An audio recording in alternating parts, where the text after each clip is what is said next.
미국 건국 250주년을 맞아 건국 주역들의 신념을 되짚어볼 필요가 있습니다. 존 애덤스는 우리 헌법이 오직 도덕적이고 종교적인 사람들을 위해서만 만들어졌으며 그렇지 않은 사람들에게는 부적합하다고 단언했습니다. 토크빌 역시 신앙을 미국 자치정부를 지탱하는 보이지 않는 지지대라고 보았죠. 하지만 종교는 노예제를 옹호하거나 여성 억압을 정당화하는 도구로 쓰인 어두운 역사도 있습니다. 많은 이들에게 종교를 떠나는 것은 해방이었고 이제는 초자연적인 권위 없이도 이성과 민주적 제도를 통해 도덕적 성숙을 이뤄내고 있습니다. 현재 미국인의 3분의 1이 종교가 없다고 답합니다. 신앙이 물러난 자리에 사람들은 여전히 공동체와 도덕적 명확성을 찾고 있습니다. 헌법이 종교적인 사람들을 위해 만들어졌다면 종교가 사라지는 지금 도덕은 어디서 와야 할까요? 우리는 신이 없는 세상에서 더 나은 삶을 살 수 있을까요? 먼저 로스 다우서 씨의 답변부터 들어보겠습니다. 반갑습니다. 전능하신 신의 편에 서서 토론하게 되어 영광입니다. 오늘 결과에 따라 제 연옥 형기가 줄어들지 늘어날지 모르겠군요. 우리는 신 없이 더 잘 살 수 있을까요? 제 대답은 단호하게 아니요입니다. 이유는 무수히 많지만 세 가지만 꼽아보죠. 먼저 지난 25년 동안 미국 사회가 겪은 실험을 보십시오. 스티븐 핑커 교수님과도 연관이 있는 신무신론자들은 종교라는 미신을 버리면 계몽의 시대가 올 것이라 장담했습니다. 그들은 사람들이 더 이성적으로 변하고 과학을 존중하며 부족주의적 교조에서 벗어나 갈등이 줄어들 것이라 예언했죠. 하지만 현실은 정반대였습니다. 미국은 실제로 덜 종교적인 사회가 되었지만 오히려 더 양극화되었고 온갖 미신이 판을 치며 서로를 향한 우주적 증오로 가득 찼습니다. 무신론자들의 예언 중 실현된 것은 하나도 없습니다. 인간에게는 자신의 삶과 사회를 지탱해줄 우주적 지평이 반드시 필요하기 때문입니다. 도덕적 관점이 단순히 특정 문화의 임의적인 창작물이 아니라 우주의 근본 법칙과 연결되어 있다고 믿는 것이 인간에게는 훨씬 유익합니다. 이웃을 내 몸과 같이 사랑하라는 가르침도 단순히 효율적인 교환 이론이 아닙니다. 이웃이 우주 창조주의 형상대로 만들어졌다는 믿음이 있을 때 비로소 강력한 힘을 갖습니다. 특히 인공지능이 인간의 가치를 위협하는 21세기에 인간 생명이 특별한 가치를 지닌다는 종교적 믿음은 더욱 절실해졌습니다. 마지막으로 가장 근본적인 이유는 신이 실제로 존재한다는 사실입니다. 저는 과학과 이성이 실제를 밝히는 중요한 수단이라는 핑커 교수님의 견해에 동의합니다. 하지만 그 빛이 제대로 비춰진다면 이 우주가 우리의 존재를 위해 정교하게 설계되었음이 드러날 것입니다. 우리는 우연히 여기 있는 것이 아닙니다. 우주를 만든 지성이 처음부터 우리를 의도했기에 우리에게는 가치가 있는 것입니다. 스티븐 핑커 교수님, 질문을 반대로 드려보겠습니다. 로스 다우서 씨의 주장이 맞을까요? 우리는 정말 신이 있어야 더 나은 삶을 살 수 있는 걸까요? 우리가 더 나은 삶을 살기 위해 필요한 것은 공동의 목적의식과 신뢰, 그리고 질병과 폭력 같은 문제를 해결할 지식입니다. 하지만 신은 이런 것들을 주지 못합니다. 신에 대한 개념은 증거가 없기에 본질적으로 분열을 초래하죠. 돌이 아래로 떨어진다는 사실에는 아무도 화내지 않지만 아기가 원죄를 갖고 태어난다거나 신이 삼위일체로 존재한다는 믿음은 역사적으로 5천만 명을 죽음으로 몰아넣은 전쟁과 학살을 일으켰습니다. 종교적 차이는 지금도 세계 곳곳에서 폭력을 부추기고 있습니다. 또한 신은 우리의 문제를 해결할 수 없습니다. 세상은 기적이 아니라 인과관계로 작동하기 때문입니다. 벼랑 끝에 매달린 등반가가 신에게 도와달라고 외치자 믿음을 증명하기 위해 밧줄을 놓으라는 목소리가 들렸다는 농담이 있습니다. 결국 그는 하늘을 향해 다른 도와줄 분 없냐고 다시 묻게 되죠. 성경 속의 신은 수백만 명의 무고한 이들을 학살했고 노예제나 고문은 방관하면서 안식일에 일하는 것에는 사형을 처방했습니다. 도덕의 원천이라기엔 너무나 잔혹한 모습입니다. 로스 다우서 씨는 포르투갈의 태양기적 같은 사례를 들며 신을 믿으라고 하지만 왜 모두가 스마트폰 카메라를 가진 지금은 그런 기적이 일어나지 않을까요? 우리가 수명을 2배로 늘리고 빈곤을 획기적으로 줄인 것은 신의 덕분이 아닙니다. 무관심한 우주 속에서 인간의 이성을 인류의 번영에 적용한 결과입니다. 우리는 교육과 과학, 자유로운 탐구를 통해 고통을 줄이고 번영을 이끄는 공통의 사명을 가져야 합니다. 오늘날 우리는 250년 전의 왕들보다 더 나은 물질적 풍요를 누리고 있습니다. 전기와 항생제, 스마트폰까지 갖췄죠. 하지만 개인의 삶에 만족한다는 미국인은 역대 최저 수준인 44%에 불과합니다. 흥미로운 점은 매주 교회에 나가는 사람들은 이 추세에서 벗어나 삶의 만족도가 현저히 높다는 겁니다. 핑커 교수님, 이런 상관관계가 나타나는 이유가 무엇이라고 생각하시나요? 종교 활동과 행복 사이에 상관관계가 있다는 점은 인정합니다. 하지만 이는 신의 존재나 도덕성 때문이 아니라 사회과학적인 현상일 뿐입니다.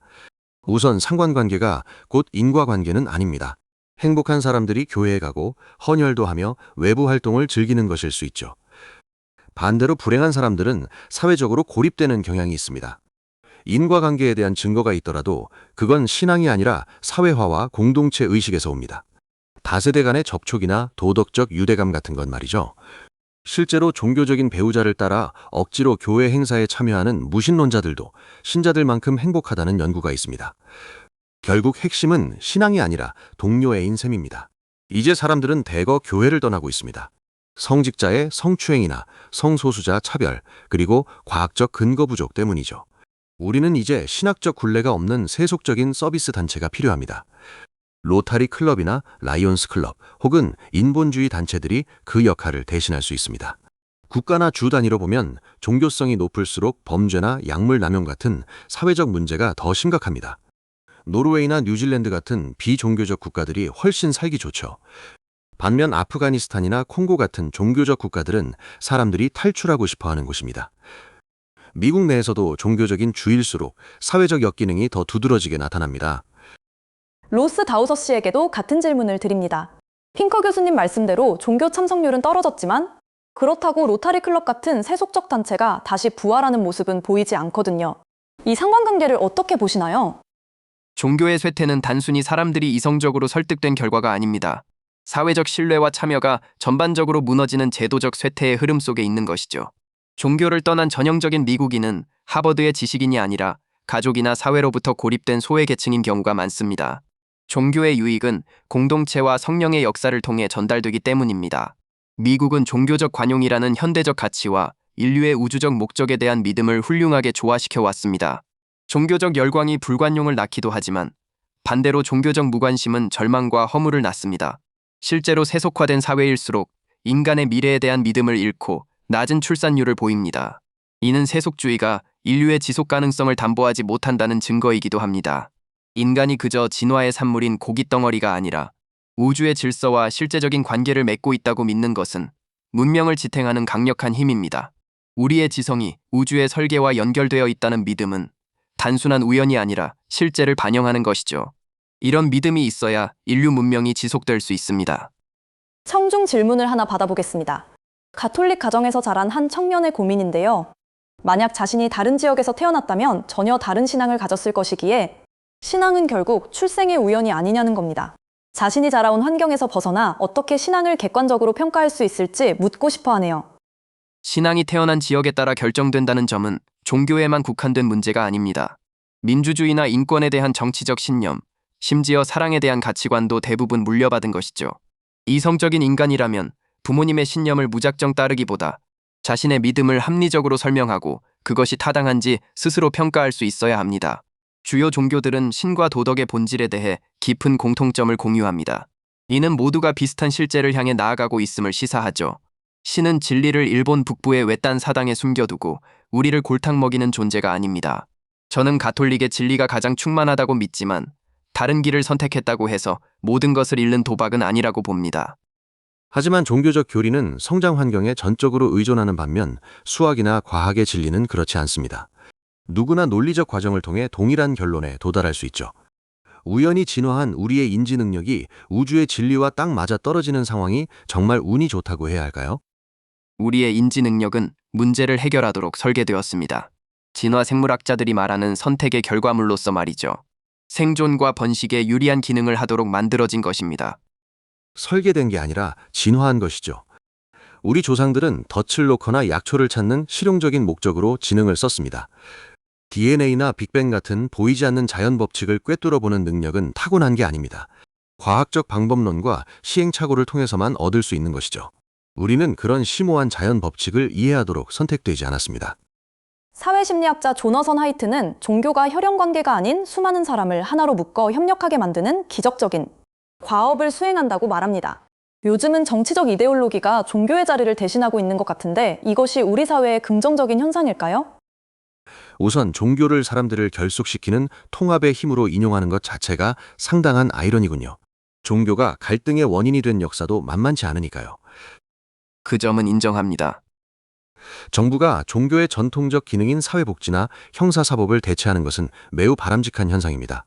종교단체의 자선은 정부가 수행하는 대규모 공공지출의 규모를 절대 따라갈 수 없기 때문입니다.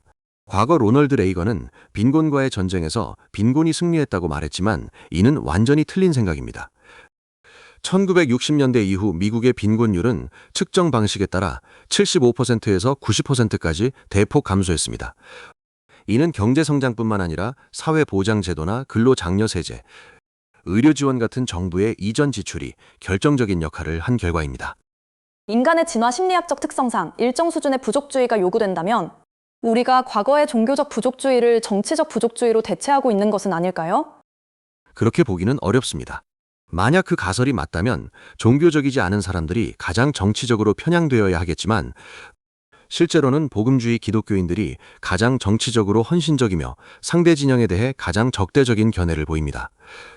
물론 확신에 찬 무신론자들도 비슷한 경향이 있지만 종교가 없다고 답하는 이른바 무종교인들은 오히려 가장 중도적이며 상대 정당에 대해서도 관대한 태도를 보입니다. 종교와 정치는 서로 대체 관계라기보다 오히려 비례하는 상관관계에 가깝습니다. 저는 종교가 특별히 더 부족주의를 조장하는 힘이라고 생각하지 않습니다. 종교개혁 시기처럼 종교가 폭력을 부추긴 예외적인 시기도 있었지만 인류 역사의 수많은 전쟁은 대부분 영토나 권력, 자원 같은 세속적이고 물질적인 이해관계 때문에 발생했습니다. 20세기 역사에서 가장 파괴적이었던 전쟁들 역시 파시즘이나 공산주의처럼 종교를 대체하려 했던 유사 종교적 이데올로기에 의해 일어났다는 점을 기억해야 합니다. 청중 질문을 대신 전달하겠습니다. 근본주의 기독교 가정에서 자랐으나 성소수자라는 이유로 부모님께 의절당한 분의 질문입니다. 많은 사람이 기독교의 이름으로 타인에게 불친절하고 냉담하게 대하는 이 현실을 로스 다우서 씨는 어떻게 받아들이고 계시는지요? 종교적 신념에는 세속주의와는 다른 독특한 악덕이 있습니다. 잘못된 열정과 불관용이 바로 그것이죠. 질문자님이 겪은 고통에 대해 정말 유감스럽게 생각합니다. 종교 문화가 때로는 근본적으로 독성이 강해질 수 있다는 점은 분명한 사실입니다. 하지만 신이 존재한다면 당신이 겪은 부정적인 경험과는 별개로 그분의 사랑을 경험할 수 있는 길이 세상에 반드시 있을 것이라고 믿습니다. 다음은 마크 칼슨 씨의 질문을 대신 전해드립니다. 스티븐 핑커 교수님, 세속주의가 이성적인 낙원을 만들 줄 알았는데 오히려 기독교적 충동이 세속적 좌파 정치에 스며든 것 같다는 지적입니다. 원수를 사랑하라는 가르침은 자살에 가까운 공감으로 죄 없는 자가 돌을 던지라는 말은 문화적 상대주의로 변질되었다는 거죠. 20세기 마르크스주의의 역사가 이성숭배의 결말을 보여주지 않나요? 마르크스주의가 이성적이었다는 전제부터 틀렸습니다. 그것은 이성숭배가 아니라 인간의 선입견을 신의 가르침보다 앞세운 것에 불과합니다. 마르크스주의는 경제적, 인도주의적 재앙을 초래했고 이는 이성적인 관점에서 볼 때 명백한 오류입니다. 마르크스주의의 실패가 이성의 가치를 훼손하지는 않습니다. 오히려 이성적인 잣대가 있기에 그 체제의 잘못을 식별할 수 있는 것이죠. 나치즘 역시 마찬가지입니다. 나치즘은 이성적이라서가 아니라 괴물 같은 잘못된 믿음 때문에 재앙이 되었습니다. 지금 우리 사회의 문제는 공감이 너무 넘쳐서 발생하는 독성 공감이 아닙니다. 오히려 공감, 자비, 용서 같은 기독교적 전통의 가치들은 이성적으로도 충분히 옹호될 수 있는 좋은 것들입니다. 하지만 마르크스주의나 나치즘 같은 20세기의 거대 학살 체제들이 공통적으로 종교적 싸움이 아닌 세속적인 성격을 띄었다는 점은 부정할 수 없지 않을까요? 나치즘이 세속적이었다는 말은 사실과 다릅니다. 나치는 독일 교회로부터 많은 지지를 받았고 히틀러 본인도 무신론자가 아니었습니다. 많은 나치 당원이 종교적이었으며 바티칸도 나치즘에 반대하지 않았습니다. 나치즘이 순수하게 세속적인 이데올로기가 아니었다는 점에는 동의합니다. 당시 기독교 교회들이 나치와 도덕적으로 재앙에 가까운 거래를 한 것도 사실이죠. 하지만 나치즘의 핵심 신학은 이교도적이고 사탄에 가까웠습니다. 히틀러의 궁극적인 목표는 유대인을 말살하고 슬라브족을 노예로 만든 뒤 결국 교황까지 처형하는 것이었습니다. 그런 면에서 나치즘은 신없는 사회를 건설하려 했던 소련의 공산주의와는 다른 범주에 있다고 봐야 합니다. 종교를 대체하는 것이 핑커 교수님이 말씀하신 휴머니즘이라기보단 오히려 양극화인 것 같습니다. 세계 인권 선언만 해도 가톨릭 신자가 썼다는 점이 시사하는 바가 크지 않나요? 그가 가톨릭 신자였다는 사실은 논의와 전혀 상관이 없습니다. 작성자인 존 험프리는 인권 선언에서 어떤 종교적 혹은 이데올로기적 정당화도 명백히 거부했거든요. 1945년 이후의 전체적인 흐름을 보면 민주주의와 보편적 세속 가치가 꾸준히 부상해 왔음을 알 수 있습니다. 하지만 종교가 계속 쇠퇴하고 있다는 사실은 결국 종교가 공동체나 자선 같은 사회적 안전망을 제공하는데 실패하고 있다는 뜻 아닐까요? 제도 종교는 역사적으로 늘 실패해왔고 또 회복해 왔습니다. 때로는 너무 가혹해서, 때로는 시대 정신에 너무 굴복해서 사람들을 떠나게 만들죠. 하지만 성경을 보면 이런 현상은 처음부터 예견된 일입니다. 구약 성경은 이스라엘 민족이 신앙을 잃고 우상을 숭배하다가 침략을 당하고 다시 회복하는 과정의 반복입니다. 신약 성경에서도 예수의 제자들은 그를 배신하고 도망치기 바빴습니다. 예수의 계보에 나오는 인물들도 도덕적 영웅이 아니라 실수투성이 죄인들이었죠. 인간이 신에게서 멀어지고 끔찍한 실수를 저지르는 것도 역사의 일부라고 봅니다. 하지만 성경의 신을 믿는 이들은 결국 다시 돌아올 기회가 있다는 확신을 가지고 있습니다. 실제 통계를 보면 종교적인 사람들이 헌혈이나 기부를 더 많이 하는 경향이 있습니다. 종교라는 틀 없이 낯선 일을 돕거나 약자를 돌보는 도덕적 의무감이 어디서 나올 수 있을까요? 설마 신의 처벌이 두렵거나 목사의 명령이 있어야만 헌혈을 할 수 있다고 생각하시는 건가요? 타인을 돕는 것이 좋다는 이유를 단 하나도 떠올릴 수 없다는 말씀입니까? 동기의 유무를 떠나서 현실적으로 세속적 휴머니스트들은 종교인 만큼 헌혈을 실천하지 않고 있다는 점이 중요해 보입니다. 종교인이 헌혈을 더 많이 한다는 통계가 있는 건 사실이지만 그건 그들이 단순히 사회활동에 더 적극적이기 때문입니다. 종교가 헌혈의 직접적인 원인은 아니라는 뜻이죠. 헌혈을 늘리고 싶다면 헌혈 캠페인을 더 자주 여는 게 효율적입니다. 더 근본적으로 우리가 신 때문에 도덕적이어야 한다는 주장은 이상합니다. 만약 신이 고개를 돌린다면 살인이나 강간이 정당화될까요? 저는 신 없이도 도덕적이어야 할 세속적 이유를 얼마든지 댈 수 있습니다. 제가 굶주리거나 범죄의 피해자가 되고 싶지 않기 때문입니다. 논리적 일관성을 위해서라도 제가 타인에게 바라는 행동을 저 스스로도 실천해야 하죠. 우리 모두가 서로 돕는 세상이 약탈적인 세상보다 훨씬 살기 좋다는 점은 신의 존재 여부와 아무 상관이 없습니다. 모든 사회가 질서를 유지하기 위해 도덕 규범을 만드는 것은 맞습니다. 하지만 종교는 사회적 관습 너머에 있는 외부의 기준점을 제공합니다. 안티고네나 마틴 루터 킹처럼 사회가 용인하는 악습에 맞서 정의를 외칠 수 있었던 건 인간의 합의보다 높은 도덕적 표준이 존재한다고 믿었기 때문입니다. 핑커 교수님은 유대 기독교 문명의 유산인 인권이라는 개념을 마치 당연한 상식처럼 가져다 쓰십니다. 하지만 인권은 현미경으로 관찰하거나 수학적으로 증명할 수 있는 게 아닙니다. 수용소의 학살이 왜 잘못되었는지 과학적으로 입증할 수 있나요? 사회적 합의가 우주의 근본 진리와 어긋날 때 우리는 그보다 더 강력한 형이상학적 근거가 필요합니다. 특히 강력한 권력자들에게는 단순한 사회적 합의가 통하지 않습니다. 역사 속의 수많은 권력자는 착취를 통해 이득을 얻어왔죠. 일론 머스크나 제프 베이조스 같은 이들에게 약자를 돌보라고 설득하려면 황금률 이상의 예언자적 종교의 목소리가 필요합니다. 일론 머스크는 본인 스스로 그런 가치들에 설득되었다고 하지 않나요? 머스크는 기독교 신앙과는 거리가 아주 먼 사람입니다. 그는 과학과 이성의 이름으로 인간의 지능을 생물학적 한계에서 벗어나 기술적 미래로 연결하려 할 뿐이죠. 이제 다음 질문을 받아보겠습니다. 질문이 있습니다. 종교적인 환경에서는 종교가 억압적으로 느껴지다가도 뉴욕 같은 세속적인 곳에서는 오히려 위안을 주고 해방감을 주는 이유가 무엇일까요? 이성과 인간의 행복을 가치 판단의 기준으로 삼는다면 종교에서 가치 있는 것만 골라낼 수 있기 때문입니다. 공동체 의식이나 음악, 의례 같은 좋은 요소는 유지하되 성소수자 탄압이나 여성 권리 부정, 그리고 7일 만에 천지 창조 같은 구시대적인 믿음은 버리는 것이죠. 인간의 번영이라는 잣대로 종교라는 패키지에서 나쁜 것들을 걷어내고 논리적으로 방어 가능한 가치들만 선택하는 과정이라 봅니다. 기독교가 창세기를 문자 그대로 7일로 해석하지 않아도 생존할 수 있다는 점에는 동의합니다. 하지만 나사렛 예수가 육체적으로 부활했다는 핵심적인 주장 없이는 기독교가 존재할 수 없죠. 종교에는 과학적 발견으로 수정 가능한 부차적인 것과 결코 양보할 수 없는 근본적인 것이 있습니다. 단순히 음악이 좋아서 종교에 머무는 상대주의자가 되어서는 안 됩니다. 예수가 메시아인지 같은 명제적 진실이 실제로 중요하기 때문입니다. 만약 인간의 통제를 벗어난 초지능 인공지능, 즉 싱귤레리티가 도래한다면 그것이 신의 존재를 증명하거나 부정할 수 있을까요?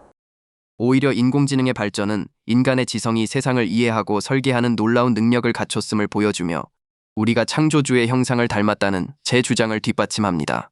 인공지능이 비약적으로 발전하는 현상은 제 세계관과 일치하며 오히려 신의 존재를 확인해주죠. 인공지능이 신을 부정할 수는 없다고 봅니다. 다만 인공지능이 의식을 가졌다고 사람들을 설득하거나 반대로 인간에게 의식이 없다고 믿게 만드는 위험한 생각은 퍼질 수 있겠네요. 만약 그 인공지능이 스스로 종교를 갖게 된다면 핑커 교수님은 본인의 무신론적 신념을 다시 생각해 보시겠습니까? 현재의 인공지능이 종교적인 모습을 보인다면 그건 단순히 인간이 만든 데이터를 학습하고 흉내내는 것일 뿐입니다. 오히려 인공지능의 존재는 인간의 지능을 구현하기 위해 비물질적인 영혼이나 신비로운 실체가 필요하지 않다는 점을 보여주죠. 지능은 정보 처리와 알고리즘에 달려있다는 인지과학의 이론을 증명하는 셈입니다. 만약 인공지능이 의식을 갖게 된다면 어떻게 될까요? 그 전에 궁금한 게 있습니다. 핑커 교수님은 지금의 인공지능이 이미 의식을 가지고 있다고 보시나요? 전혀 모르겠습니다. 하지만 지금 세대의 인공지능이라면 전원을 끄는데 아무런 가책도 느끼지 않을 겁니다. 설령 인간과 똑같이 행동해서 우리의 공감을 자아내는 존재가 나타나더라도 개인적으로는 그것이 진짜 의식을 가졌다고 생각하지 않을 것 같네요. 왜 그렇게 생각하시죠?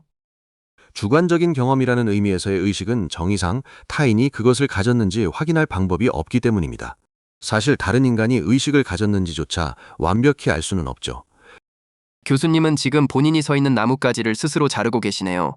저녁 내내 기독교 없이도 타인의 감정과 복지를 배려하는 것이 자명하다고 주장하시더니 이제 와서 제가 감정을 가졌는지조차 알 수 없다고 하십니까? 이런 게 바로 자연주의적 기획의 자기 파괴적인 본성입니다. 세계관의 조각들이 서로 맞지 않아요. 유물론이 아니라 자연주의라고 부르고 싶군요. 영혼이나 유령 같은 초자연적인 것은 없다는 뜻입니다. 정보는 물질은 아니지만 우주를 구성하는 요소이며 지능을 이해하는 핵심이죠. 우리는 모두 같은 신경조직으로 만들어졌기에 서로가 의식을 가졌다고 확신하며 공감합니다. 하지만 실리콘처럼 다른 재료로 만들어진 존재가 지능을 복제한다면 의식에 대한 확신과 윤리적 책임감은 흐려질 수밖에 없습니다. 저는 영혼과 초자연적인 존재를 믿습니다. 그래서 인공지능이 의식을 가질 가능성도 충분히 고려합니다. 저는 인공지능을 만드는 과정을 의식을 구축하는 것이 아니라 일종의 소환 과정으로 봅니다. 엄청난 속도로 정보를 처리하다 보면 우리 같은 영적인 존재가 실리콘 안에 들어와 살게 될 수도 있다는 거죠. 그리스도인으로서 저는 우리가 결국 어떤 존재를 소환하게 될지 두렵습니다. 청중석에서 질문이 들어왔습니다. 다음 질문자가 대기 중이군요. 질문을 들어보겠습니다. 청중 질문입니다. 종교가 가부장적이고 여성 혐오적인 문화를 정당화하는 현실을 어떻게 보시나요? 종교 전통 안에서 여성이 평등하게 존중받는 것이 가능할까요? 가부장제는 종교 유무와 상관없이 역사적으로 거의 모든 사회의 특징이었습니다. 오히려 가부장제에 도전한 강력한 흐름은 기독교 서구 사회에서 나왔죠. 신약 성경에서 예수가 여성을 대하는 방식이나 중세의 여성 독립성을 보면 현대 페미니즘 이전부터 그 뿌리가 이어져 왔음을 알 수 있습니다. 가부장제는 종교적 실체인가요? 아니면 사회학적 실체인가요? 둘 다입니다. 이를 극복하려면 종교적 교조를 제쳐두고 이성으로 인권의 근거를 따져봐야 합니다. 의식과 주체성을 가진 여성을 차별할 정당한 근거는 전혀 없거든요. 종교적이든 문화적이든 발전을 가로막는 교조적 생각들을 과감히 떨쳐내야 합니다. 마지막 질문입니다. 상대방의 주장 중 설득력이 있었던 지점은 무엇인가요? 핑커 교수님이 종교의 이름으로 자행된 범죄들을 지적하신 부분은 인정합니다.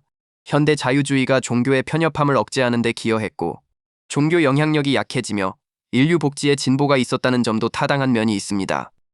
핑커 교수님은 어떤 점이 인상적이었나요? 종교를 맹목적 믿음이 아니라 이성을 바탕으로 옹호할 수 있다는 점이 인상적이었습니다. 종교적 권위에 의존하지 않고 합리적이고 경험적인 근거를 통해 종교의 가치를 논리적으로 증명하려 한 점을 높게 평가합니다. 훌륭한 토론을 보여주신 두 분께 감사드립니다. 이것으로 오늘 토론을 마칩니다. 큰 박수 부탁드립니다.